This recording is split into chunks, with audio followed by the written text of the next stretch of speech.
What's up, everyone? I'm Dave Wallace from the Medal of Honor channel, and this is 6 records. Today we're doing 6-second records that are as good or possibly better than their debut.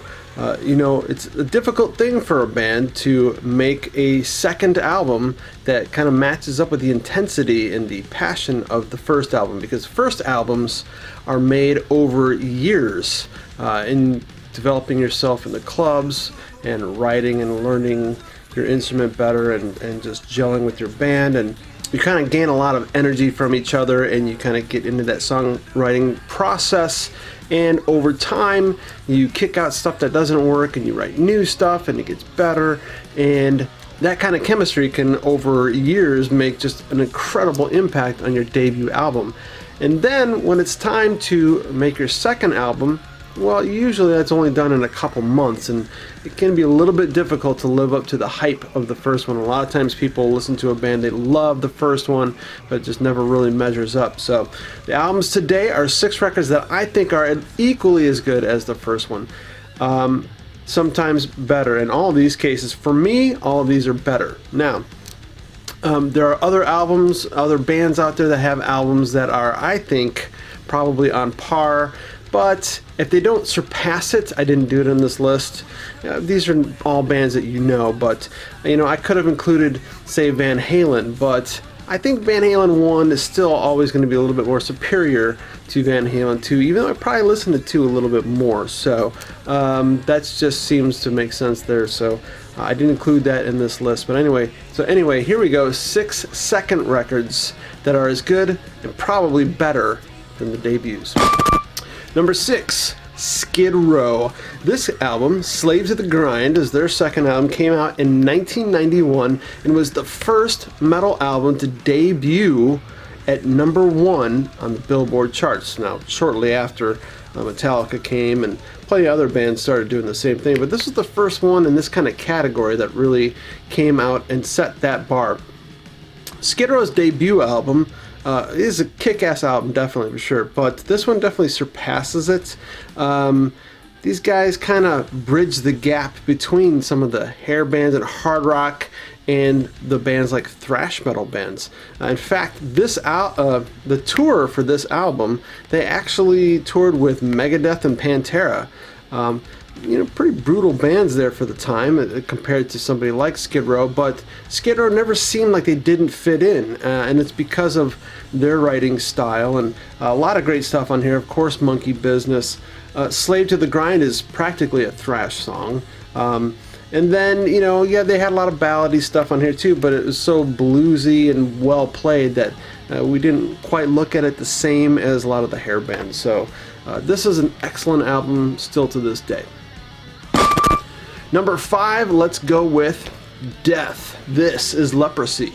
Now, as far as death metal goes, these guys are one of the bands that helped create it. Obviously, it's in the name, right?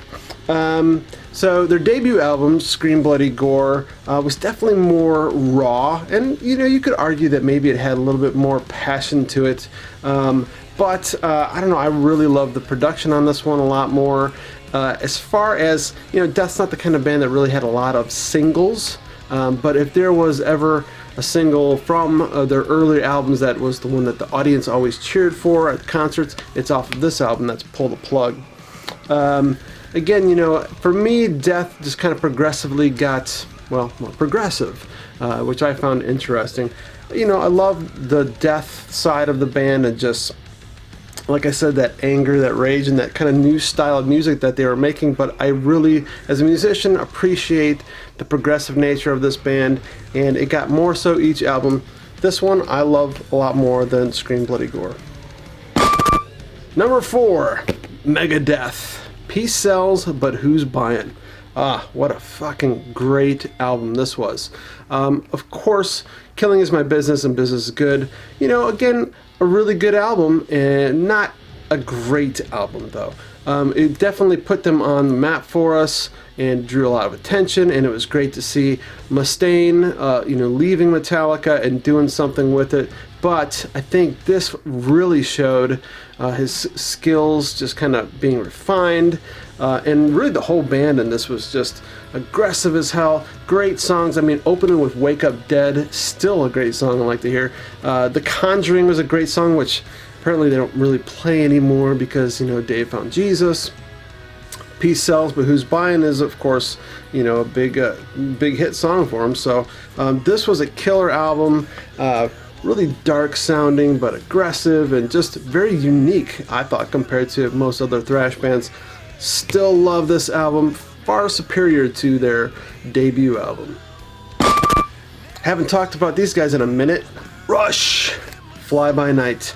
This came out in 1975. Their debut was in 74. But this album debuted Neil Peart, in my opinion, greatest drummer that ever lived. So here's the thing, I really do love the debut Rush album, even though it didn't sound like they do, after they got Peart in the band. I liked John Rutsey playing on the drums for that album. I liked the very Zeppelin heavy rock feel. It's just an interesting way of hearing how they sounded, but it's really cool that they were able to finally stretch their progressive legs when it came to this album, especially the song Vitor and the Snow Dog. I love that song. A nice long track with all kinds of different parts in it that just really explored that progressive nature that they would kind of build into. Of course, the songs like Beneath, Between, Behind, Anthem, even Making Memories, Rivendell. I mean, there's some really good stuff on this. Very different. I can't totally say that I listened to this one more than I've listened to their debut album, but for me there is definitely a big progression, and like I said, Vitor of all the songs is enough for me to like this album more than the debut. One of my absolute favorite bands all through high school, Motley Crue. Shout at the Devil. I mean, do I have to explain this? This was a killer album. The debut album was awesome, and of course they made a huge name for themselves by selling that one, by hand, and they really changed the game as far as self-promotion goes in the whole LA scene, and just when it got to this one, something very different. Now, of course, a lot of the songs that are on here, Nicky already did have, some lyrics or, some of the music for, and they just refined it more for making this album, but definitely a lot darker. Their image, of course, came around more with this album. Great songs on here, not only the ones we know like Looks That Kill and Too Young to Fall in Love, but also, of course, Bastard is on here, 10 Seconds to Love, and probably my favorite song on here is Knock 'Em Dead Kid. So yeah, killer album, and definitely just boosted them a whole new level above what they had already started. So great second album right there. Number one, I think, for any metal fan, this should be easy, this should be a given. Ride the Lightning, Metallica. I love this album. Between it, I flip back and forth between this and Master as far as being my favorite Metallica albums, but to me this is miles above their debut. Kill 'Em All, I mean, there's definitely a lot of passion in that. They were kids and they were, just trying to be as ferocious as possible, and there was a lot of that in there, but this just seems more like men making metal. Even though they were still young, it just so much more developed and very unique. The first time I ever heard this album, I was like, I don't know what that is, it's too much, turn it off. And then about 2 months later, after going through all kinds of other metal bands, I ended up coming back to this and went, oh yeah, I do like this actually. So super aggressive, of course, Fire with Fire, and the song Ride the Lightning. Anytime you see them live, you're going to have staples like For Whom the Bell Tolls and Creeping Death. Being in an ocean of 50,000 people chanting die, what a feeling that is. So great album. Man, they were just so awesome back then, and I think this even says #1 thrash metal album of all time.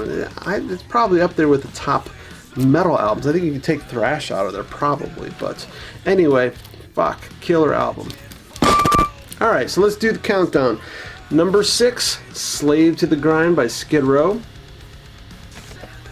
Number 5, Death, Leprosy.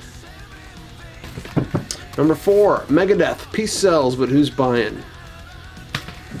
Number 3, Rush, Fly By Night. Number 2, Motley Crue, Shout at the Devil. And the number 1 second album, Metallica, Ride the Lightning. Kick-ass album, kick-ass list. All those albums are records that I'm never going to get tired of listening to. I'd like to hear what your favorite second albums are. If you would, put it down in the comments, and I'd like to check that out, okay? Don't forget to hit the like button, share this, spread the love, and as always, the horns up, keep the needle down. The fools